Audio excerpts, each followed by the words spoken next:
चाचा भतीजे के साथ आने की कोई उम्मीद है? अजीत पवार की मां के बयान पर क्या बोले शरद पवार गुट के नेता?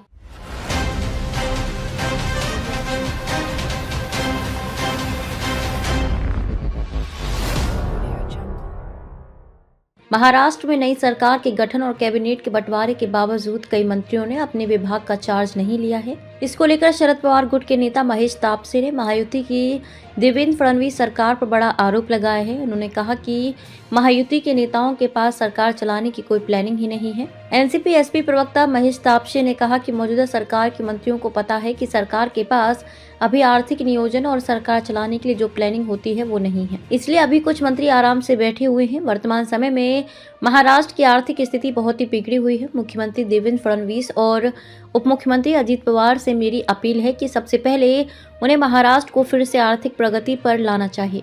अजीत पवार की मां के बयान पर शरद गुट की प्रतिक्रिया। महाराष्ट्र के उप मुख्यमंत्री अजीत पवार की मां आशा ताई पवार के शरद पवार और अजीत पवार के साथ आने के बयान पर उन्होंने कहा, किसी भी मां को हमेशा लगता है कि उनका परिवार एक साथ हो। इसको गलत तरीके से नहीं देखना चाहिए, दोनों की राजनीतिक भूमिका अलग है। महाराष्ट्र में निवेश से डर रही कंपनियां। शरद पवार गुट के नेता ने आगे कहा, महाराष्ट्र में निवेश करने को लेकर व्यापारी बहुत ज्यादा भयभीत हो चुके हैं। हाल ही में बीड़ में सरपंच की हत्या हुई। अन्य जिलों में अगर कोई व्यापार करने जाता है तो उनको लोकल माफिया से टकराव का सामना करना पड़ता है। ऐसी घटनाएं नहीं होनी चाहिए। महाराष्ट्र की गौरवपूर्ण परंपरा रही है और इसके तहत महाराष्ट्र को एक नंबर का राज्य होना चाहिए। वाल्मीकि कराड़ की गिरफ्तारी पर बोले महेश तापसे। उन्होंने बीड़ में सरपंच की हत्या मामले में मुख्य आरोपी वाल्मीकि कराड़ के सरेंडर पर कहा, ये बीड़ की जनता की विजय है।